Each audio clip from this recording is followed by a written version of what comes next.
Pessoal, hoje nós vamos dar sequência no estudo do livro Jesus e o Evangelho à Luz da Psicologia Profunda, de Joana de Ângeles. Estamos no capítulo 4, Diversidade de Moradas.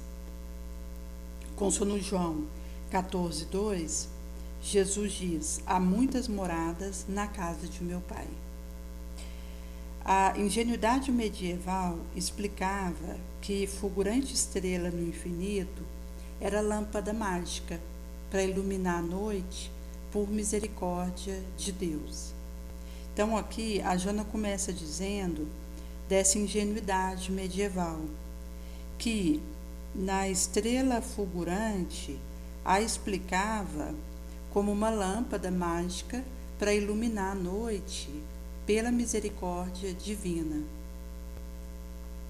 O conceito geocêntrico do universo expressava o limite imposto pelo grau de desenvolvimento intelectual, cultural dos seres, ainda presos aos interesses de sobrevivência e ambiente social, político, físico, religioso, hostil, castrador de expressão de liberdade, de felicidade, do conhecimento, que sempre se encontram íncitos nos humanos. Então, ela vai trazer desse conceito geocêntrico, expressando esse limite imposto pelo grau de conhecimento e desenvolvimento cultural e intelectual daqueles terrícolas ainda presos ao interesse de sobrevivência, num ambiente seja político, social, físico, religioso, hostil, e que castrava a expressão de liberdade, de conhecimento, de aprimoramento do raciocínio e de felicidade, que sempre se encontram íncitos nos humanos. Nesse sentido, que o dogma perverso naquela cultura ainda primeva, na qual predominava a força do poder temporal, mesclado com o religioso disfarçado na sombra coletiva do dominador, impedia compreender o ensinamento do mestre, que procedia de esferas outras, portanto de uma feliz morada, que a mente humana de então não dispunha de meios para compreender. Então, naquela criatura primeva, predominava a força do poder temporal, a mesclar-se com o religioso disfarçado na sombra coletiva dominadora. Nesse sentido, que tinha o predomínio da força do poder temporal. E isso significa que esses dogmas perversos imperantes impedia compreender o ensinamento de Jesus, que procedia de outras esferas, de uma morada feliz, que a mente humana não tinha meio de divisar, entender. Viviam níveis de consciência muito primitivos, em sono, com sonho leve. Não era possível alcançar outro degrau, em razão do conhecimento, do pensamento se deter num estágio mitológico e primitivo, que constituía base para o estabelecimento de alguns princípios religiosos mais compatíveis com as necessidades existenciais, interpretativamente relacionando-se com proposta espiritual, moral, neotestamentária. Então, o nível consciencial daquele populacho era primitivo. Eles estavam ainda no estágio de sono, com leve sonho, não lhes era possível abarcar outros degraus, devido ao pensamento, conhecimento, se deter nos estágios primitivo, mitológico, que se constituíam bases para estabelecer alguns princípios religiosos mais compatíveis com as necessidades da existência de cada qual, fazendo o relacionamento interpretativo com proposta moral, espiritual, neotestamentária. Sem recurso para libertar o espírito que vivifica da letra que mata, os teólogos mantinham as mentes encarceradas na sujeição ao decreto audacioso de rei, papa, dominador, a palavra, antes que aos nobres postulados libertadores conscienciais, livre de peias, consono Jesus vier ensinar, estabelecendo o primado do espírito como fundamental para progredir a humanidade. Nesse sentido, que eles não tinham esses instrumentais, esses aparatos, recursos para libertar o espírito que vivifica da letra que mata. Assim, os teólogos encarceravam as mentes ao sujeitá-las a uma palavra, decreto audacioso de rei e papa, inclusive acreditando na infalibilidade deste, que então se impunham dominadores, antes que aos nobres postulados libertadores da consciência livre de peias, consono Jesus viera exarar, estabelecendo o primado do espírito como fundamental, essencial para o progresso da coletividade. A Terra, então considerado o centro do universo, era o núcleo fundamental, seja do pensamento religioso, cultural, estabelecendo que o reino dos céus se desenhava em torno do globo, como se fosse também um dos áulicos girando à sua volta, sempre acima, porque abaixo se encontrava um inferno de eterna punição, compatível com a sombra coletiva encarregada de coibir o comportamento social, o desenvolvimento. Então, eles tinham a Terra no centro do universo, haviam como núcleo fundamental do pensamento religioso e cultural a estabelecer esse reino celeste, a se desenhar em torno do globo como se fosse um dos áulicos, girando à sua volta.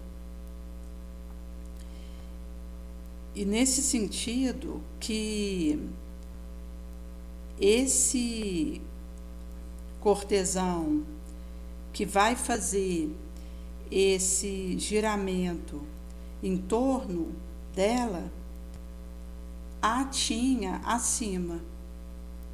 Por abaixo está o inferno de punição eterna, compatível com a sombra coletiva, que se encarregava de coibir o comportamento e o desenvolvimento da sociedade. E existia ideias de um inferno sem fim para os detratores, aqueles que viessem a cair numa criminalidade, se deixasse arrastar pela própria sombra. Nesse sentido que a Igreja, ela colocava a danação eterna desde o período infante, pesadelando os sonos das crianças e levando a uma desesperação, porque o indivíduo que viesse a adentrar o submundo da drogadição, de uma criminalidade, de uma passionalidade, e fosse para trás das grades, ele acreditava que não tinha remissão para o seu caso. E mesmo que ele não fosse encontrado pela justiça terrícola, tinha em si essas ideias perniciosas, nefastas, de uma punição ad eterno. O homem escravo de outros homens, mesmo que vivendo em liberdade, encontrava-se-lhe submetido, servil, sem direito de alcançar a própria identidade, confundida no ancestral conflito que o inconsciente coletivo e individual liberava, numa aflição contínua. Então, aquele que nascesse escravo de outrem, mesmo que tivesse liberdade, encontrava-se-lhe servil e submetido, sem direito de alcançar a própria identidade, numa mescla confunditiva no conflito ancestral, que o inconsciente coletivo, individual, liberava em contínua aflição, angústia. A Terra, segundo a mentalidade religiosa daqueles dias, era um vale de lágrimas, um lugar de desterro, naturalmente para alguns, aqueles que eram indefensos, submetidos, enquanto aqueles outros que assim se expressava, locupletavam-se nos gozos ou deixavam-se arrebatar pelo conflito masoquista em que se consumiam, perdidos no transtorno emocional, sexual que os perturbavam. Tornavam-se cruéis, em consequência, impondo dolorosas castrações que ainda remanescem através dos erros em inúmeras condutas individuais e de grupos diferentes socioculturais. Então, eles tinham a percepção da Terra como um lugar de desterro, um vale de lágrimas, que direcionavam para alguns aqueles que, indefensos, lhe eram submetidos, enquanto aqueles outros que assim se expressavam faziam uma locupletação no gozo, nos prazeres mundanos, deixando-se arrebatar pelo conflito masoquista em que se consumiam, enquanto grupos correlatos, perdidos em transtornos sexuais, emocionais que os perturbavam, denegriam. Tornavam-se perversos, corporéis, em consequência impondo castração dolorosa que ainda remanesce através do tempo, em que inúmeras condutas individuais e também diferentes grupos socioculturais. Então, essa perversidade os levava a impor essas balizas, essas castrações dolorosas, limitadoras, que remanescem através do tempo em condutas de todo porte, em diferente grupo sociocultural e individual. A cristologia em que se fundamentava a antiga igreja e ainda remanesce, apesar da atual conquista indiscutível da astrofísica, considerando Jesus Deus, em total embriaguez conceptual que se opõe à realidade de Jesus homem, filho e não pai, não se diluindo no mistério da Santíssima Trindade, próprio ao pensamento ancestral mítico,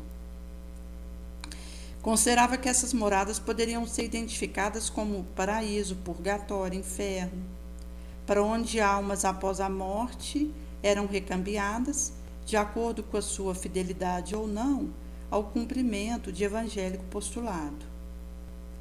Então, ela vai trazer que a Igreja Antiga se fundamentava na cristologia, que permanece, e isso apesar das conquistas atuais da astrofísica, e consideram Jesus Deus. Essa conceptual embriaguez que se opõe à realidade de Jesus homem, filho e não pai, visto que o Cristo não se dilui no mistério da Santíssima Trindade, cujo pensamento é próprio do ancestral mítico. Assim consideravam que essas moradas poderiam ser identificadas como paraíso, purgatório e inferno. Acreditando que a alma, após o desencarne, era recambiada para um desses três, de acordo com a sua não fidelidade ou sim ao cumprimento do postulado evangélico. Então, tinha essa percepção de que se a alma ela fosse para o inferno, ela ficaria ali, não tendo uma remissão ou um divisamento de mudança de situação. No caso do purgatório, existia uma perspectiva de que a alma fica ali fazendo uma purgação por um tempo Aquela que vai para o paraíso, ela então poderá participar dessas benesses ao longo da sua trajetória dali para frente, que não tem fim. A aridez e pobreza desse pensamento fanático olvidava ou condenava todos os populares, nos quais as propostas de Jesus não haviam chegado, e onde, por sua vez, predominava excelente ensino também libertador, de Buda, Lao Tse, Krishna, Confúcio, Hermes Trismegisto e muitos outros missionários do amor, do bem, cujas vidas expressavam grandiosa anterioridade de sua procedência. Ministérios seus significativos a prenunciar o momento de Jesus, que lentamente se inscreveria nos tempos afora, ampliando aqueles ensinamentos que o precederam.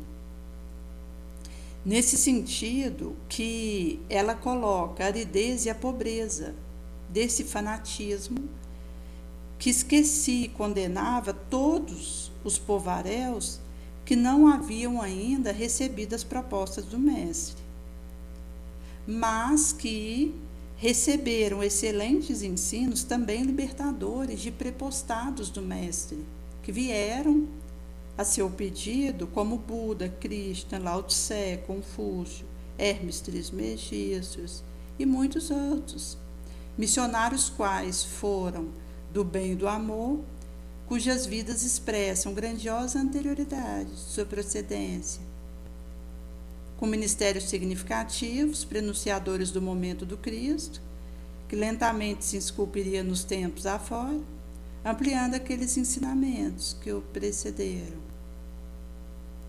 Na perspectiva da psicologia profunda, todos eles foram libertadores das sombras individual e coletiva, sulcando o solo do ego para deixar que desabrochasse o self e todas as suas implicações na geral consciência. Então, esses que precederam o ministério de Jesus, na perspectiva da psicologia profunda, foram libertadores das sombras, tanto individual quanto coletiva, sulcando o solo do ego para deixar desabrochar o self e todas as suas implicações e correlações na consciência geral, numa preparação mesmo que estava acontecendo para a encarnação de Jesus, o Cristo planetário. Psicoterapeuta especial preconizava sabedoria e amor como método essencial para a plenitude, embora sob diferente colocação, que sem dúvida leva à mesma unidade do pensamento condutor da divindade.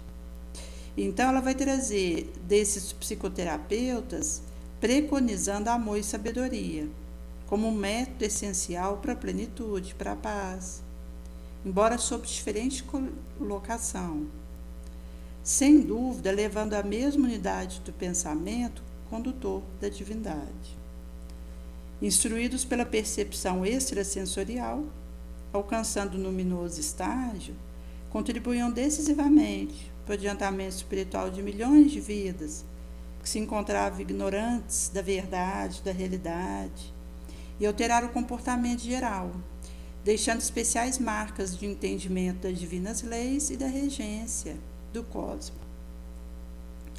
Então, esses enviados de Jesus, prepostados por ele para levar a verdade em meio à ignorância, eram instruídos por essa percepção extrasensorial. Alcançando o estágio luminoso, decisivamente deram seu contributo para o adiantamento espiritual de milhões de indivíduos que se encontravam na ignorância da realidade, da espiritualidade, alterando o comportamento geral, deixando marcas indeléveis e especiais de entendimento da regência do cosmos, da divina lei, disciplinando a vontade mediante experiência psíquica viva, intercâmbio seguro com os espíritos, alcançaram a realidade. Embriagaram-se de alegria no corpo, de que se utilizavam momentaneamente, a fim de retornar ao estado de definitiva plenitude que haviam ter gozado. Então, eles lograram a disciplinação da vontade. E a disciplina, ela é a pedra colocada como agente que assegura firmeza na construção, via fator decisivo. Por isso que o indivíduo que disciplina a vontade, ele tem essa argamassa para essas experiências psíquicas vivas de seguro intercâmbio com os espíritos, alcançamento de uma realidade, embriagamento de alegria no corpo, de que se utilizavam momentaneamente, a fim de retornar ao estado de definitiva plenitude que haviam ter gozado. Na educação e meditação do instinto, conseguiram desprender-se parcialmente dos elos retentivos da matéria, mesmo enquanto habitavam, trazendo das esferas vivas por onde transitavam lições mais belas de felicidade, harmonia, que constituem atração, motivo para retornar após a execução do compromisso vivenciado no orbe. Então, Buda, por exemplo, quando ele fez o iniciático do seu ministério, ele fez o afastamento e na isolação houve período em que ele se alimentava de 1 grão de arroz. Então, uma disciplina férrea que ele se impôs para fazer essa educação e essa meditação dos instintos para, mesmo que parcialmente, se desprender do elo retentivo da matéria, enquanto a estavam habitando, trazendo da esfera viva por onde ele transitou a mais bela lição de equilíbrio, de felicidade, de harmonia, de domínio sobre si mesmo, que constitui o motivo, a atração, para retornar à sua pátria, após executar na terra o compromisso vivenciado, ora aqui. Jesus o sabia, denominando-os como ovelhas que não pertencem a esse rebanho, referindo-se aos presunçosos contemporâneos que se atribuía a paternidade divina com desdém pelos demais povaréus, que certamente teria outra ascendência, o que constitui um absurdo, partindo-se do pressuposto de que Deus é Pai, Criador de todos e de tudo. Nesse sentido que vão ser denominados por Jesus como ovelhas que não pertencem a esse rebanho, ao se referir a presunçoso contemporâneo que a si atribuía a paternidade divina, com desdém pelos demais povaréus, como se ele fosse filho de Deus e o outro não, por ser de uma outra raça, ou de uma outra nação, ou de uma outra localidade, ou de uma outra religião. Mesmo que tivessem outra ascendência, seria um absurdo considerar isso partindo do pressuposto de que Deus é criador de tudo, de todos e é Pai, sendo todos seus filhos, portanto, entre nós irmãos. A existência terrícola deve ser vivenciada com emoção, prazer, face da riqueza de experiência que oferece, auxiliando o espírito no autodesenovelamento da faixa inferior da paixão. Não se trata de um prazer que se afigura como hediondez, crime, vício, mas da conduta daquele que o frui, não se deixando devorar pelo imediatista hedonismo, mas experienciando o júbilo do gozo, que estimula a avançar, compensa desaire e cansaço do empreendimento humano. Então, é dessa maneira que ela nos convida a encarar, vivenciar esse estágio encarnado na Terra, com emoção, prazer, porque é repositório rico de experiências que nos oferece, na sua originalidade, na sua criatividade e trazendo o momento mais importante para o nosso espírito, nessa atual vilegiatura que estamos. O momento mais precioso da nossa trajetória milenar até aqui. Nos auxilia a desenovelar-nos da faixa inferior da paixão pelo incitamento à observação, à vigilância, à oração, à vitória sobre nós mesmos, ao autoconhecimento. Não se trata de um prazer figurado como vício, hediondez ou crime, mas da conduta de quem o frui. Não se deixando devorar pelo hedonismo imediatista, mas experienciando o júbilo do gozo que estimula o indivíduo a avançar, a se melhorar e a compensar o cansaço do empreendimento terrícola. Jesus, homem, não apresentara técnica, conduta especial ou método para conseguir-se o reino. Ele é tudo isso. Viveu todas essas expressões, apontando as muitas moradas que existem na casa do Pai. Então, ele vai viver testemunhando essas expressões, apontando as muitas moradas na casa do Pai, sem se reter em apresentar uma técnica, uma conduta especial, um método. Indubitavelmente, refere-se aos mundos habitados que povoam o universo, graças aos milhões de galáxias que surgem umas, outras se consomem, absorvidas por buracos negros, exaltando insuperável, incomparável glória da criação. Inclusive, esse aspecto dos mundos habitados, povoadores do universo, considerando os multiversos. Nesse sentido que existem milhões de galáxias, umas sendo consumidas e absorvidas pelos buracos negros, outras surgindo, fazendo exaltação da incomparável, insuperável glória da criação, que expressa a consciência divina, a consciência cósmica, inabordável.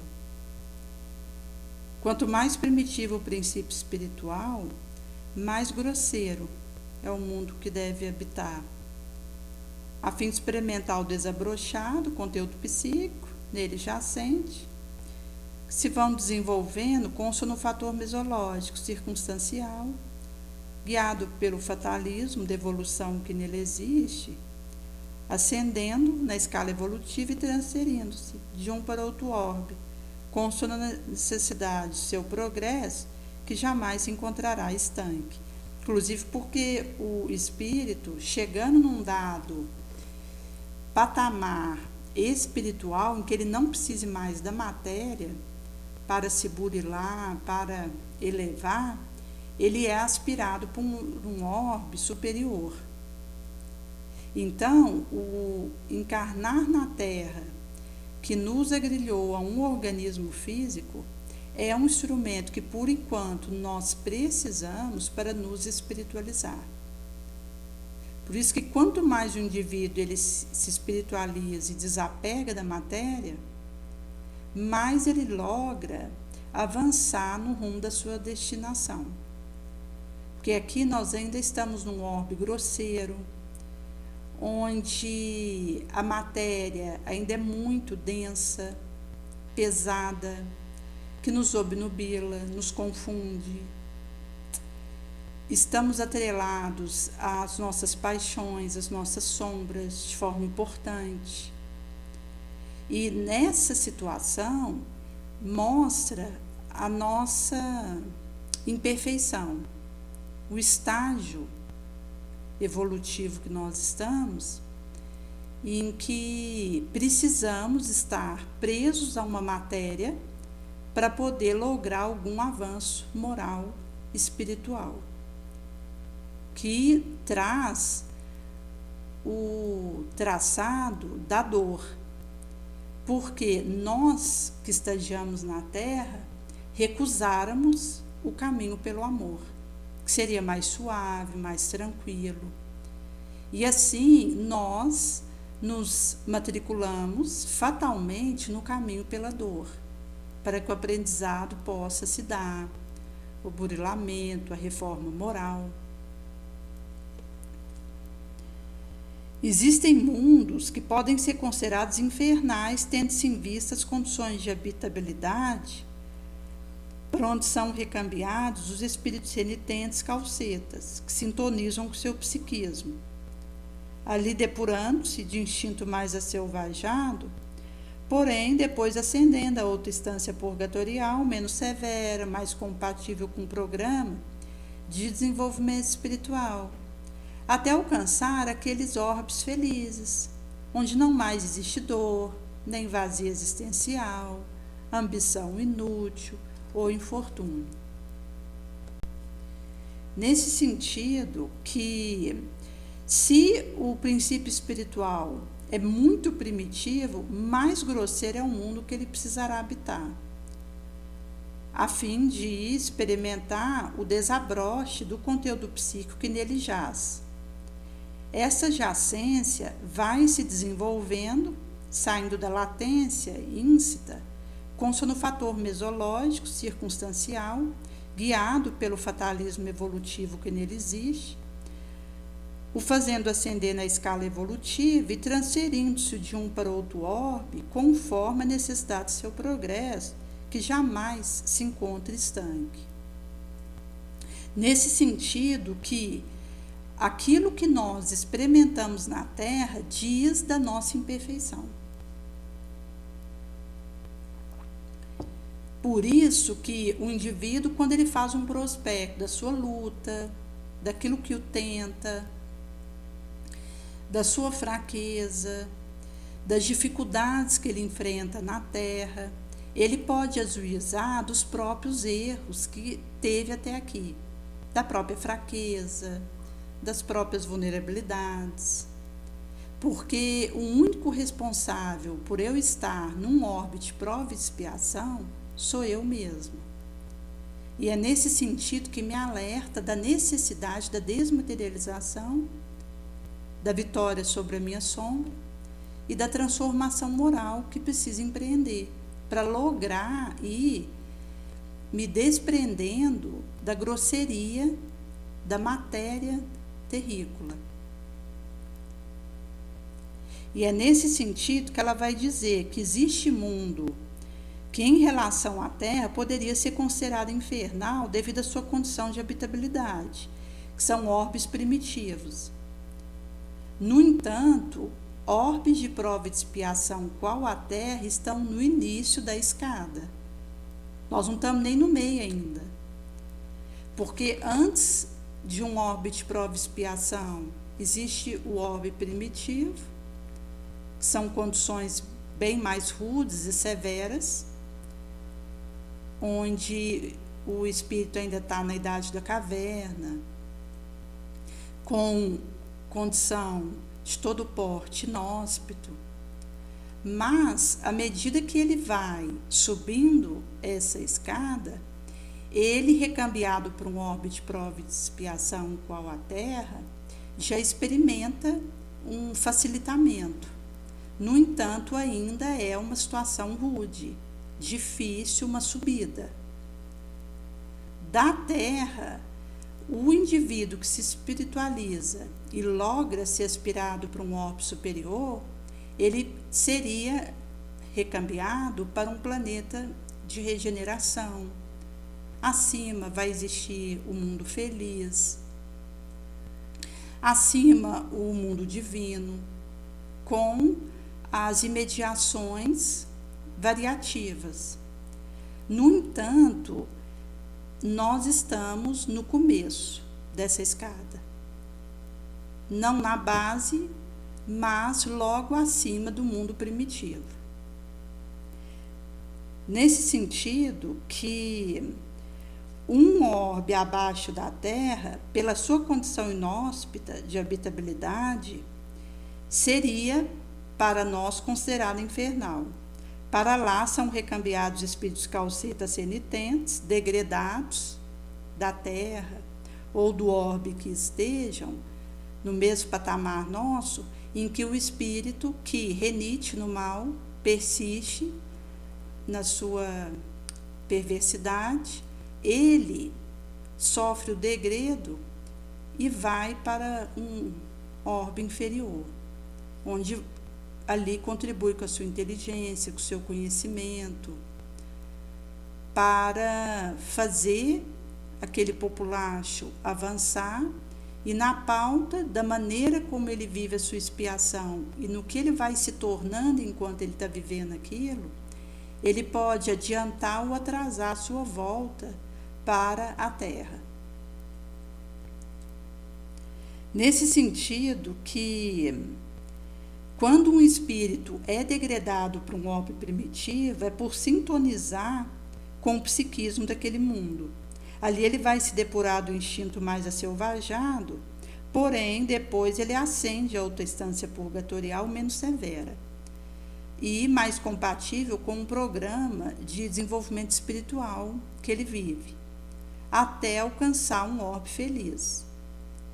Nesse ponto, não há nem vazio existencial, ambição inútil, ou infortúnio, ou dor, que está inacessível para a nossa compreensão.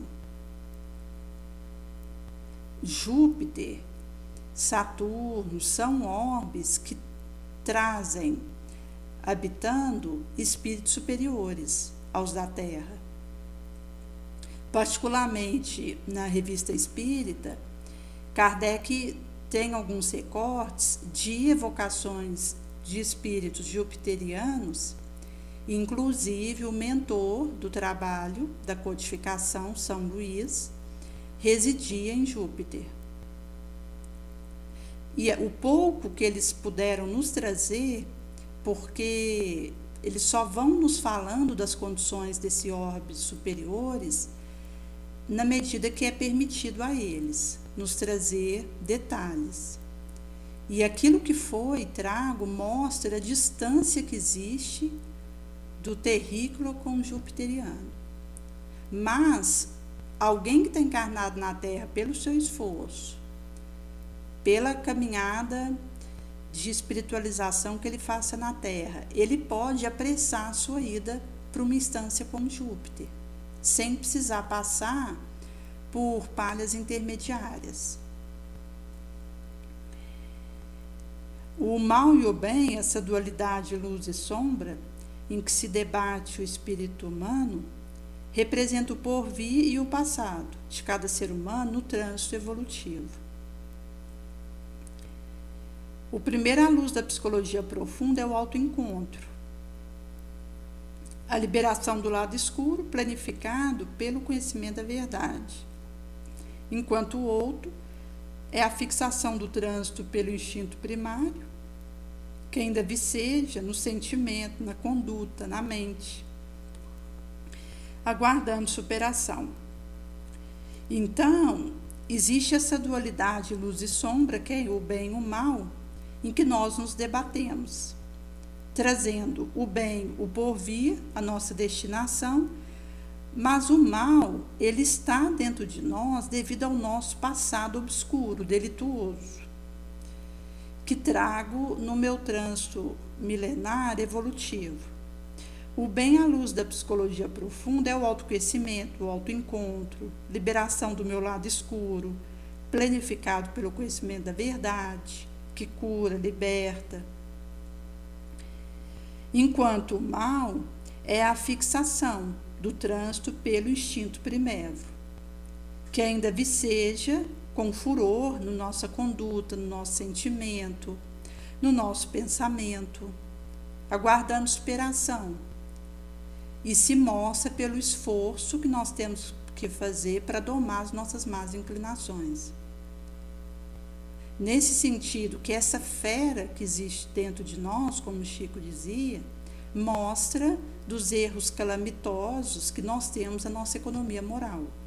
Esses débitos tenebrosos aguardando expiação, reparação, superação. Examinando-se o planeta terrestre, onde se debate força do mal e do bem, constatamos ser ele uma escola de prova, de depuração, cuja lição aprimorativa ocorre mediante o império do sofrimento, mas que pode converter-se ao impositivo do amor em conquista permanente, felicitadora. Porque o amor, ele cobra a multidão dos nossos débitos. Por isso que se alguém escolhe o caminho do amor, ele já vai fazendo a suavização da sua trajetória. Quanto mais o espírito ele opta pelo ódio, pela revolta, pela rebelião, mais ele está ratificando dores acerbas que vão se juntar na sua trajetória. Por outro lado, se ele escolhe o caminho da bondade, da caridade, do perdão, ele está fazendo agremiações benditas que vão facilitando a sua trajetória. Por isso que ela vai trazer que esse exame do planeta terrícola, onde se debate a força do bem e do mal, nos faz constatar uma escola de depuração, de prova, porque inclusive na expiação nós somos provados. Visto que enquanto eu estou expiando uma falta que eu cometi, que começa pelo arrependimento, passa pelo resgate e culmina com a cura, eu estou sendo aferida na maneira como eu estou vivendo aquela expiação, para saber se aquilo vai me aproveitar para alguma coisa eu vou precisar repetir em condição mais rude. E, ao mesmo tempo, eu estou sendo testada no que eu estou me tornando. Nesse sentido que a expiação é um teste, mas nem todo teste é expiatório. Por isso que as lições de aprimoramento na Terra ocorrem mediante o império do sofrimento. E é essa razão de existirem tantas dores na Terra, tanta desesperação, tanto sofrimento, aflição, loucura, autoextermínio. Mostra o estágio dos seus habitantes, que podemos converter a nossa situação triste ao impositivo por escolhermos o amor, em conquista felicitadora permanente, que vai facilitando a vitória sobre a nossa ideação automutilante, sobre a nossa desistência, sobre o nosso rancor, ódio. Por isso que quanto mais a gente opta pelo sentimento elevado, pelo pensamento nobre, mais nós vamos conquistando felicitação e constância no bem. Na razão direta em que o self predomina sobre o ego, a lição do mestre é essencial para essa mudança, a essa superação da paixão. Menos materializado se torna o espírito, que aprende a aspirar especulação mais alta e conquista ambicionando o infinito.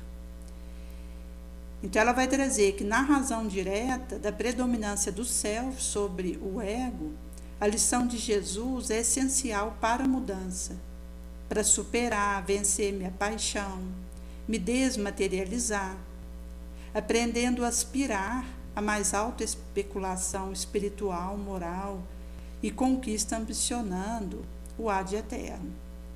Porque eu vou fazer a minha reforma moral e a minha espiritualização.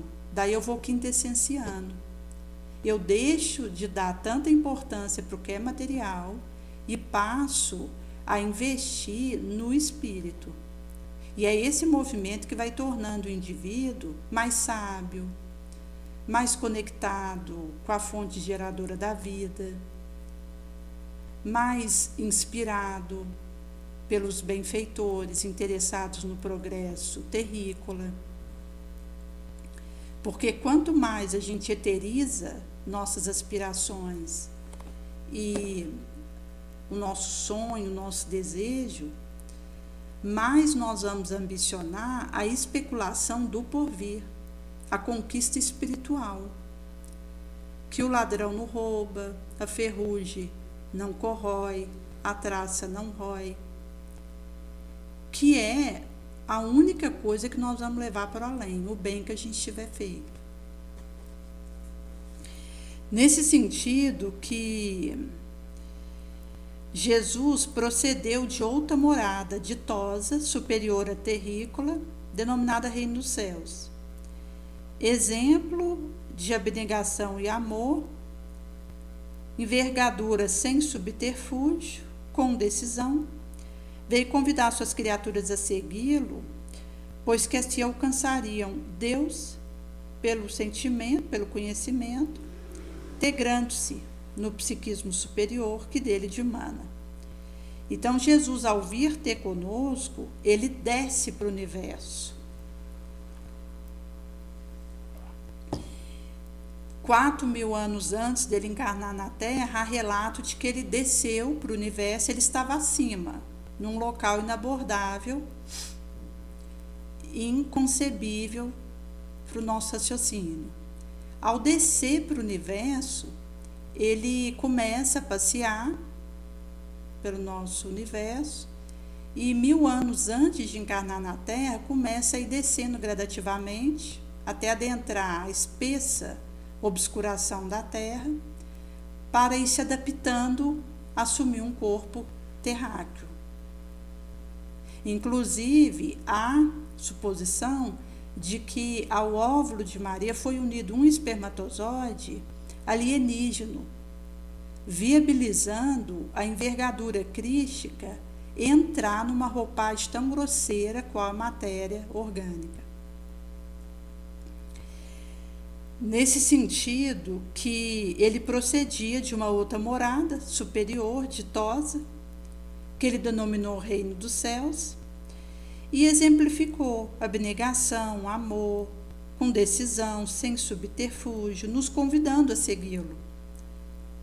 Ele deu o mapa do tesouro pela sua ação e nos convidou a fazer igual, pois sabia somente assim alcançarmos Deus, pelo sentimento, pelo conhecimento, integrando-nos no psiquismo superior que dele dimana. Portanto, com toda justeza, considerando a ignorância terráquea, elucidando quanto à necessidade de plenitude, explicitara que há muitas moradas na casa de meu pai, em subliminar convite, ao mesmo tempo direto, para que nos empenhássemos a alcançá-las. Nesse sentido que, em face da nossa ignorância, da nossa miséria, da nossa obscuridade, Jesus, com toda a justeza, elucida quanto à necessidade da plenitude, explicitando vazadamente que há muitas moradas na casa de meu pai. Nesse inovidável convite subliminar, ao mesmo tempo direto, visto que ele falava só em parábola, historieta, mas foi direto, foi objetivo. E quando nos abordava, sabia aquele que tinha condição de assimilar. E o quê? Por isso que, mesmo que ele estivesse falando para uma multidão, cada um receberia ao seu sabor, com a profundidade que alcançava, o que dele exarava. Nesse sentido que nos chama a nos empenharmos por alcançá-las, pois sabia do caminho árduo que nós tínhamos pela frente, ainda apegados a situações transitórias, sou menor. E é por isso, Consul Kardec vai trazer na Revista Espírita, que nós temos que ter cuidado para sairmos da ocupação ociosa, da preocupação pueril, do berloque, do melindre, porque isso tudo só faz nos atrelar mais à cola da matéria. Quando a gente consegue disciplina no bem e fazer um foco para o que importa, para o qual viemos, o nosso propósito de vida, a gente consegue lapidar, apurar nosso processo. Porque se eu não descubro para que eu estou na Terra, alguém vai me dizer o que eu tenho que fazer, mesmo alheio e totalmente fora do meu dever. É por esse motivo que a especulação moral que nos desperta para o nosso dever, que a consciência nos registra e nos conclama, é o para onde devemos seguir. E isso implica o autoconhecimento e uma análise profunda de como eu devo usar meu tempo, a minha energia, o meu trabalho, porque uma hora eu vou embora daqui. Não sei quando. E eu vou levar para o além os frutos positivos que eu tiver deixado. Caso contrário, eu chego no tribunal do astral de mãos vazias, novamente. Porque nós já temos uma caminhada milenar de erros, de falhas, em que retornamos para nossa pátria espiritual de mão vazia, sobrecarregados de débitos e de situações por resolver. É por esse motivo que Jesus ele vem nos alertar para o empenho em alcançar esse propósito e essa vivência. E aqui é curioso porque tudo e todos nos chamam o tempo todo. Se o indivíduo não tiver uma disciplina para poder eleger o essencial, ele não vai atender o programa da sua encarnação. Ele vai perder tempo com um monte de situações que não têm a menor importância, que são insignificantes, que dificulta o labor dele com Jesus.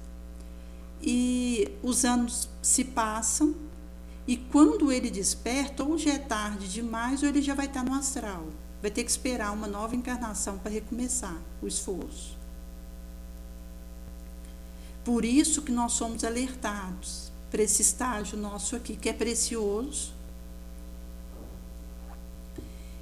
o qual muitos espíritos desencarnados estão aguardando poder encarnar na Terra, dando um braço, um pé, um olho, um ouvido para encarnar aqui, devido à importância desse estágio nosso.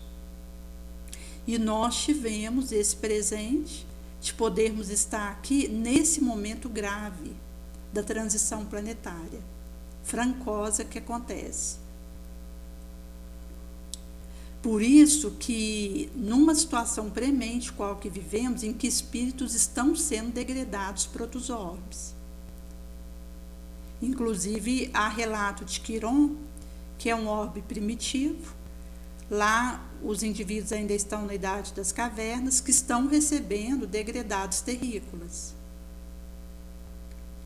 Por isso que é um momento grave, urgente, para nós colocarmos o nosso dever, o para quê, na nossa pauta, na nossa ponta do lápis, analisando o que devemos assumir e sermos fiéis.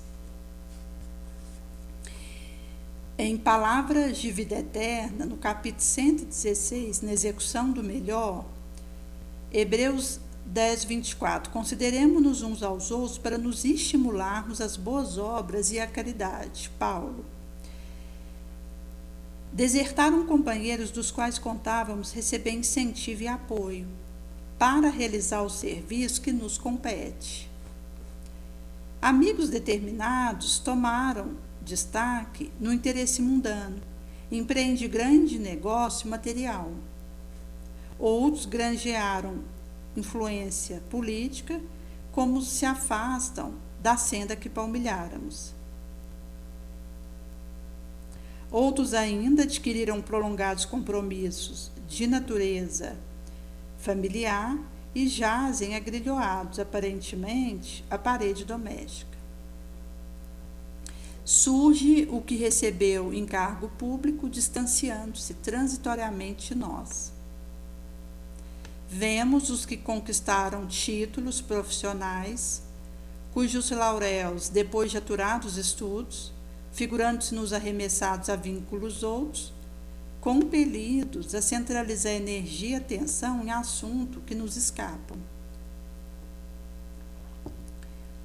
Assinalamos os que sofreram pequeninos desenganos, bandeando-se para esferas novas de atividade. Aparecem os que se dizem necessitados de mais dinheiro, riqueza e despedem-se no rumo de aquisição que não mais se coaduna com o nosso modo de ser, de pensar. Sensibilizados, abraçáramos os que se afirmam tangidos por imposição particular, largando-nos o convívio por se transferirem de residência. Em muita ocasião, só sermos naturalmente induzidos a lastimar aquela ou essa modificação, premido por nossa fraqueza humana. Entretanto, para todos os casos de semelhante expressão, a palavra asseverada por Paulo é uma advertência à serenidade, ao otimismo. Seja qual for a posição que nossos companheiros sejam chamados, consideremos-nos uns aos outros por irmãos, necessitados de recíproco apoio, e saibamos estimular-nos à caridade, às boas obras, sustentando-nos o ânimo no labor e auxiliando, quanto nos seja possível, a cada um deles na execução do seu melhor.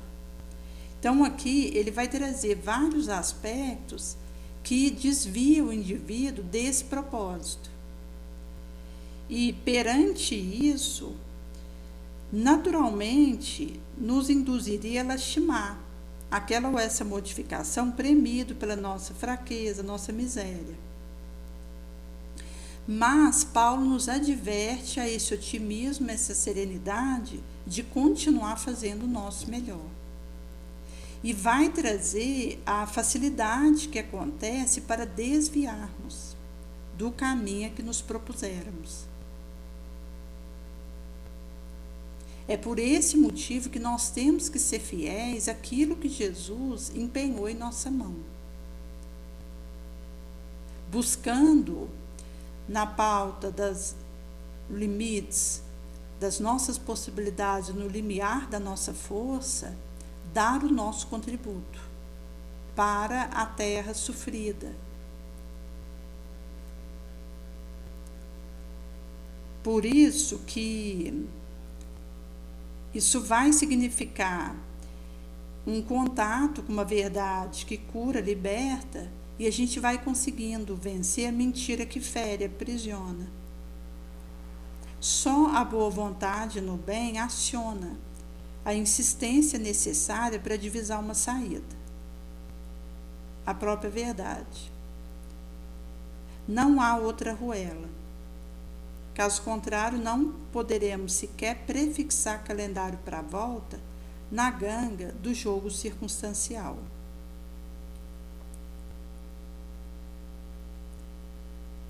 Por esse motivo que existe esse apanágio da verdadeira força, que vai aliar a força do raciocínio à moderação, conservando intacto o código sublime moral provocado pelo Mestre nesse sufrágio vitral da prece, da adoração a Deus em espírito e em verdade. O Espiritismo é essa alavanca com a qual Arquimedes levantará o mundo à noite. Nesse sentido que a nossa perspectiva aqui, ela vai nos capacitando para fazermos esse galgue. O dinheiro ele pode dar conforto, mas o descanso vem de Deus. Nesse sentido que, como um aspecto material, associamos outros, qualquer tipo de transitoriedade pode dar uma alegria momentânea, mas fugidia, passageira. E a mente, ela está pesada, com remorso, que se o indivíduo ele não corre atrás para se ocupar do nobre, isso vai pesar toneladas dentro dele. Porque 1 milímetro de remorso pesa muito mais na consciência, no coração, do que 1 tonelada de renúncia, de sacrifício. Por isso que nós temos que ter cuidado para não desistir do compromisso no bem, para termos constância e perseverar nessa ensancha. E é um trabalho de clareza, de discernimento, de observação, de desejo real de aprender, de se esclarecer, de conhecer. Porque, em meio aos convites que nós recebemos, a gente precisa ter claro o nosso para quê, visando avançarmos nessa direção. Caso contrário, alguém convida para um passeio, a gente vai. Outros correlatos, a gente acaba envolvendo em atividades que é perda de tempo.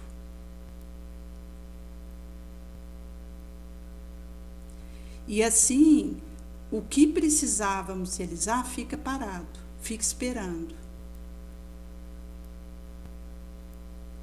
Mesmo que seja uma atividade positiva. Mas se não tiver alinhado a disciplina que nós realizamos para o labor ao qual nos propuséramos, será infrutífero. Antes realizar o bem do que deixar de fazer. Mas entre duas coisas que são boas, há uma escolha a ser feita, voltado para aquilo que foi empenhado e confiado a nós por Jesus.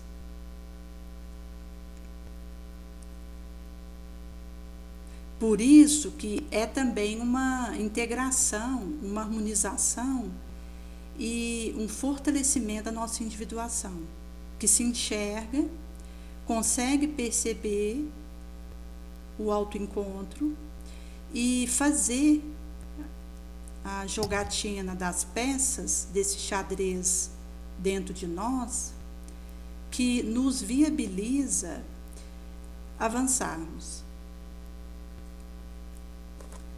Por esse motivo que não nos inquietemos com a oposição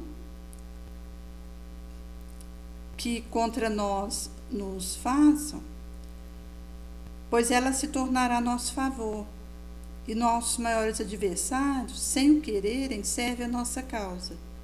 Contra a vontade de Deus, não poderá prevalecer a má vontade humana. Muito difícil viver se não aprendemos a conviver. E aqui vai trazer o compromisso da maternidade e paternidade como engrandecimento do espírito, sempre que o indivíduo compreenda o seu caráter divino.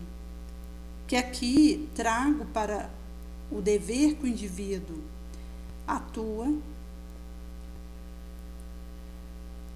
onde nos aceitamos como somos, doando de nós a vida o melhor que temos, caminhando assim mais facilmente para ser feliz, como esperamos ser.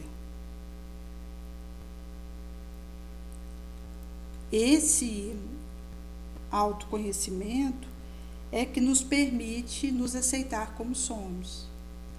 Porque a autoaceitação como eu sou passa por me enxergar como aconteço, ter contato com a minha verdade. Assim, é possível doar a vida, o que eu tenho de melhor, o que vai facilitar meu caminhar para ser feliz, como espero.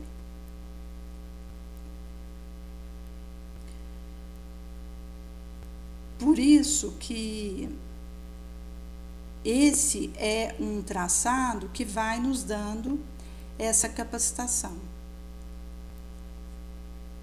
e nos habilitando para fazermos essa observação, aceitar o que a razão não repele, rejeitar o que ela choca, pedindo esclarecimento sobre o que nos deixa em dúvida, aliando o conhecimento com a observação.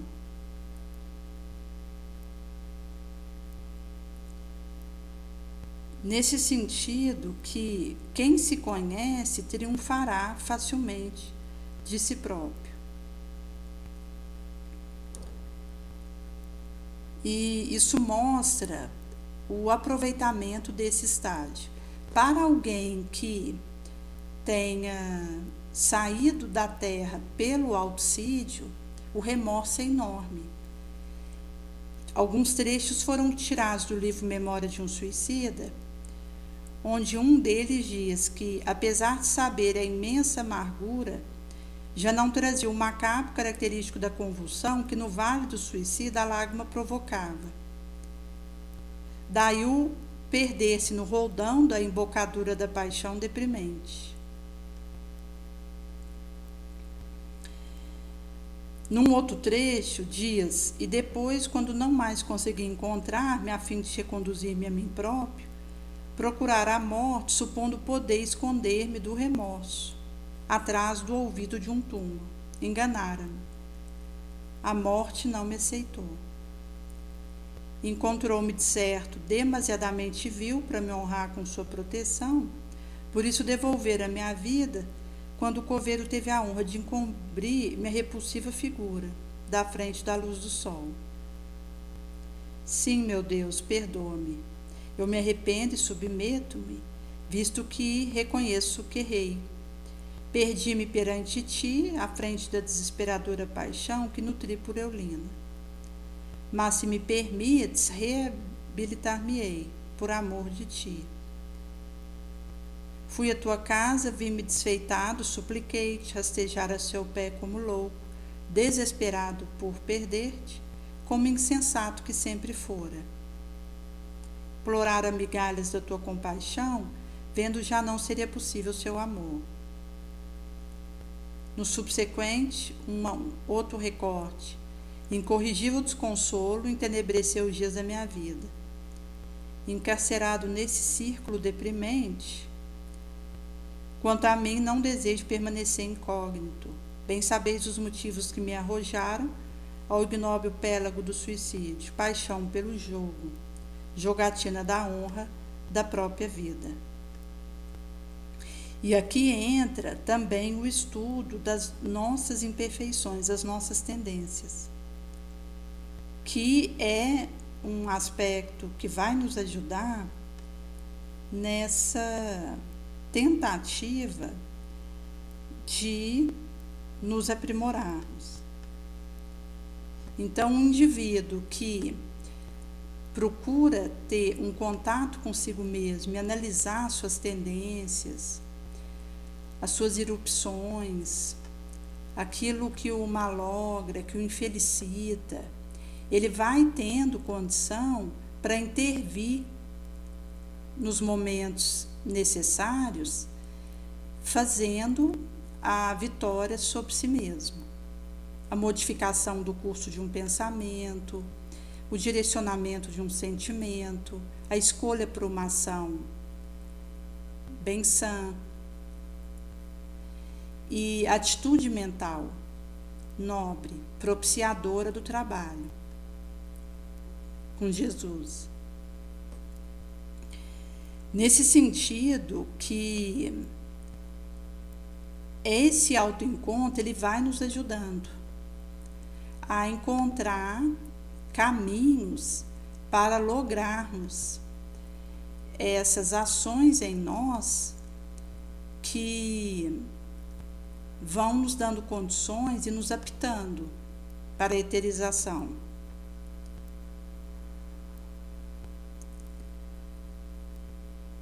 No livro Dramas da Obsessão, que nós houvéramos visto alguns recortes,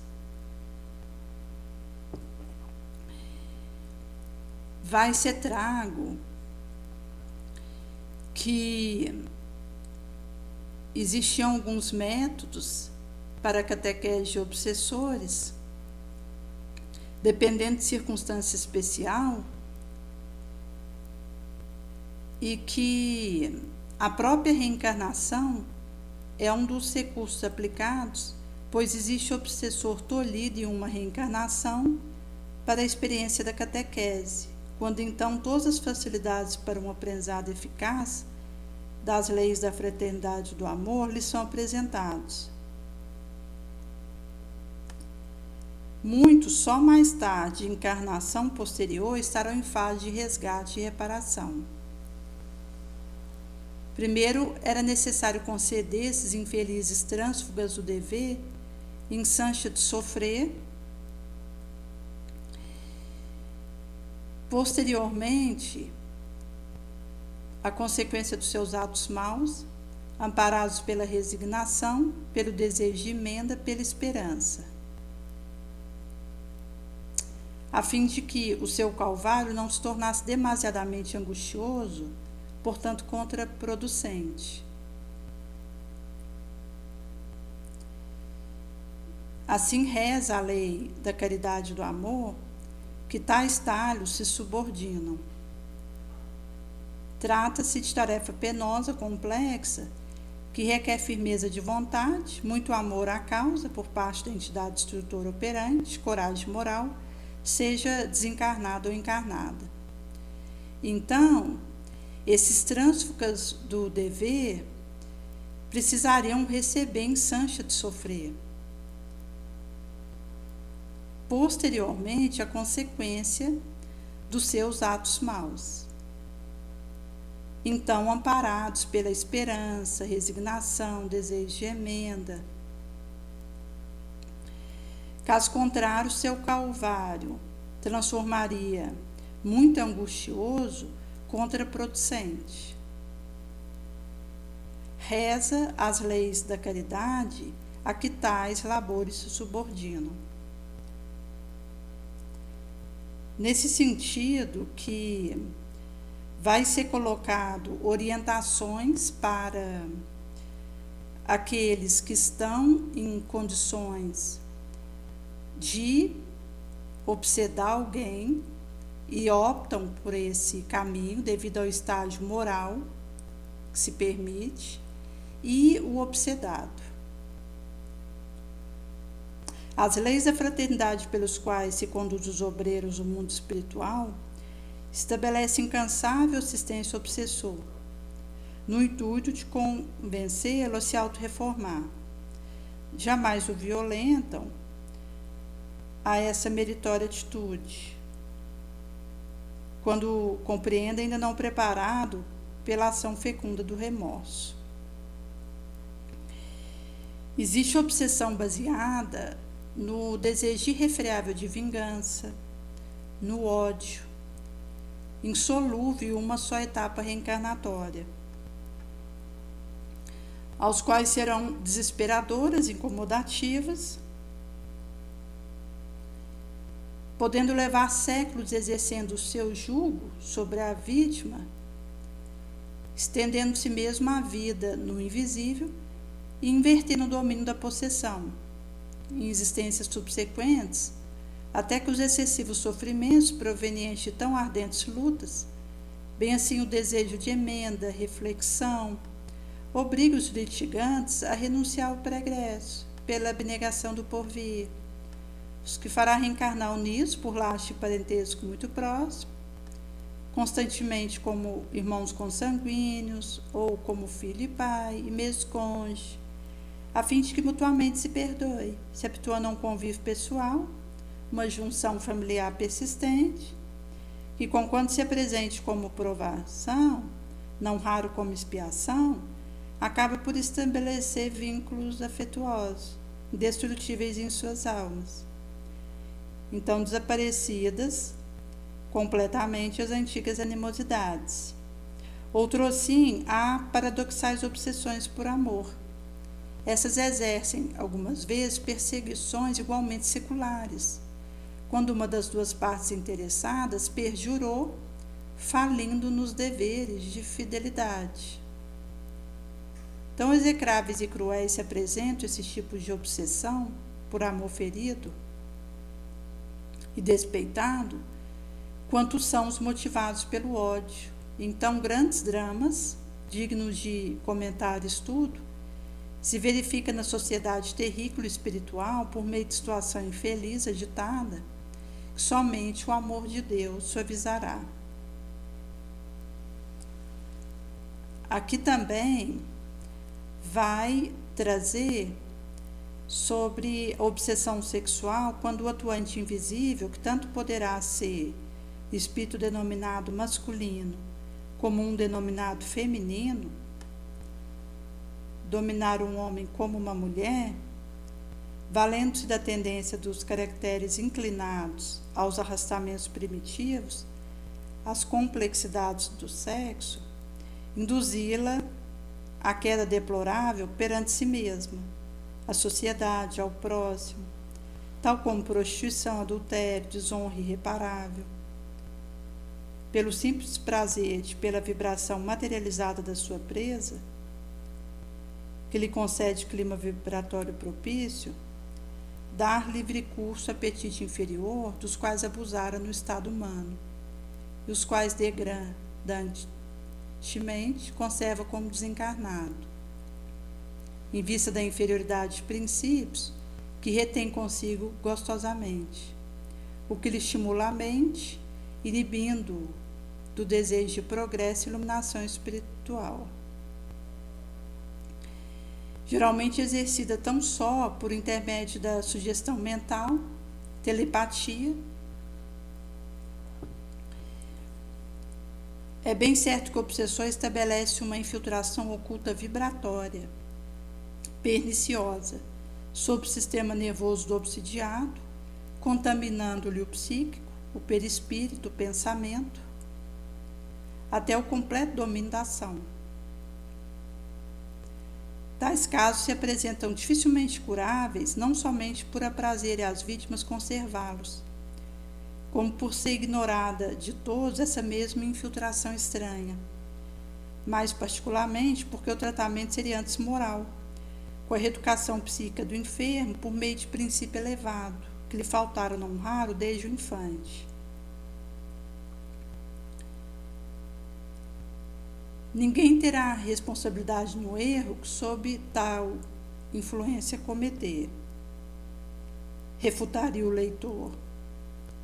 Mas a responsabilidade permanecerá também com o próprio obsidiado, visto que não só não houve a verdadeira alteração mental, como também nenhum indivíduo jamais será influenciado ou obsidiado por entidade dessa categoria, se a esta não oferecer campo mental propício à penetração malévola, pois de qualquer porte a obsessão é duas forças simpáticas que se chocam e se conjugam em uma permuta de afinidade.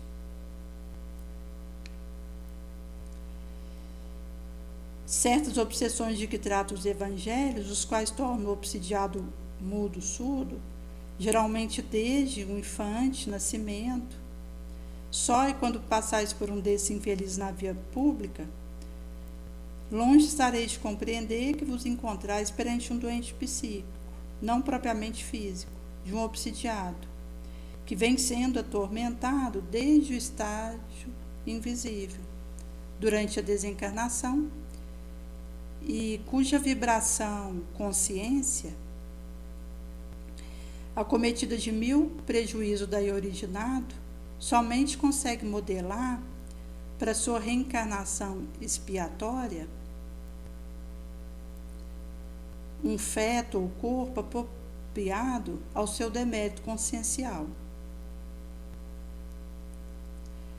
Há caso curável, nesse exemplo com a retirada do algoz, consoante a prática o tem demonstrado. No entanto, a maioria não será curável, vez que aí se enquadrarão também delator, caluniador do pregresso, grande intrigante, maldizente, blasfemo, aquele que abusou do dom da palavra para desabonar outrem, torturar coração, escandalizar a sociedade em que viveram, aqueles a quem destarte feriram, incapazes de magnificência perdoativa, tornados inimigos poderosos, rodeiam-nos com terríveis represálias desde antes da reencarnação, perseguindo sói durante etapas longas, mesmo durante evos.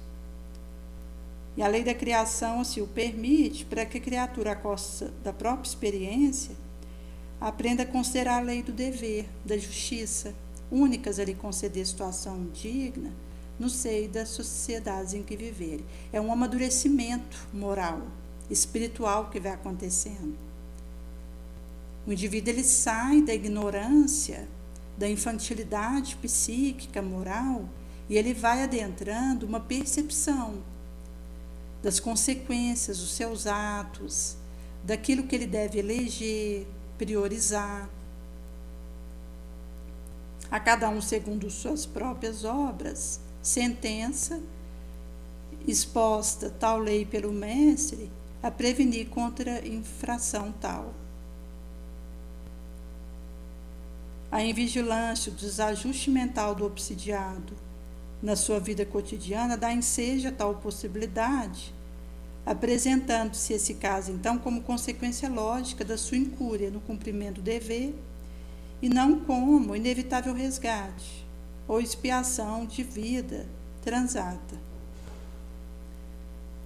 Outras têm origem no pensamento de atração da própria vítima, cuja atitude mental reteve junto de si o espírito de um inimigo ou um rival, de um desafeto ou de um ser querido, os quais, jungidos às suas ondas de atração, de tal sorte que se adaptam a elas, que terminam por infelicitá-las, com sua presença permanente, pelos quais tais entidades não estarão absolutamente em condição de beneficiar alguém com a própria irradiação. Então, ele vai trazer que a vítima, ela pode emitir um pensamento atrativo, uma atitude mental que retém junto dela o espírito de um rival, de um inimigo, um ser querido, um desafeto, que são jungidos às suas ondas de atração e se adaptam a essas ondas, terminando por infelicitá-la com sua presença permanente, pois que tais entidades não têm condição de beneficiar alguém com a própria radiação. Então, do momento que o obsidiado ele atrai um rival, ele vai ser maleficiado pela irradiação desse outro, pelo jungimento que a vítima faz dessa presença, que pode ser de um desafeto, um adversário, um ente querido, geralmente curável por meio da meditação sadia, prece, doutrinação elevada amorosa. Tais obsessões qualificadas de atuação, assédio, vez combatida, traz a particularidade de beneficiar melhor o obsessor do que o próprio obsidiado. Este atrairá fatalmente nova atuação da sombra, dado que se não dedica decididamente à prática do bem para renovar o próprio valor moral. Quanto àquele pertencendo à classe humílima do invisível, grandemente sofredor, quase sempre, ignorante de princípio redentor, ferido por injustiça, menosprezo da sociedade terrícola em que vivera, será encaminhado a um reajustamento conveniente. Comumente, reajustamento esse será efetivado pela reencarnação, desde que demonstre desejo sincero de emenda, sendo ele mais infeliz e ignorante, conste no acima asseveráramos, do que mesmo mal. A todos esses desarmonizados das leis fraternosas, deverão os servos do Senhor, encarnados e desencarnados, proteger com dedicação incansável, esclarecer, paciência infatigável, desinteresse, desprendimento, visando não somente a mérito para si próprio, mas acima de tudo cumprindo sagrado dever perante Todo-Poderoso. Estabelecer a justiça do auxílio do mais forte ao mais fraco, esclarecido ou ignorante, segundo o resto dos dispositivos do amor ao próximo como a si mesmo, da lei. Então, ele vai colocar aqui essas situações que ocorrem quando também ele inclui que o obsessor pode não ser mau. Muitas, ao invés, são grandes sofredores, uma alma dolorida, triste, ferida no pretérito de existência tumultuosa, pela maldade e ingratidão dos que agora são suas vítimas, capaz de grandes atitudes afetivas para outrem, que não o seu inimigo a quem obsidiam. Não raro também foram homens intelectualmente esclarecidos na sociedade terrícola, mas a quem escasseara a sublime moral da fraternidade evangélica. Nesse sentido que aqueles que são mandados por outrem a obsidiar alguém por antipatia, mesmo ódio, despeito, ordem também poderá ser expedida por um desafeto encarnado durante o sono corporal. Tais perseguidores agem em torno de suas presas, obedecendo à ordem de terceiro, sem a menor animosidade, os impelindo ao ato, senão obediência a uma entidade terrena, invisível, também a quem renderão homenagem por quem nutrem consideração. São uma variante daqueles assalariados terrenos que por uma paga cometeriam qualquer espécie de vileza contra o estranho, de quem nenhuma queixa teriam. E nesse sentido que o aspecto da autoridade moral prepondera,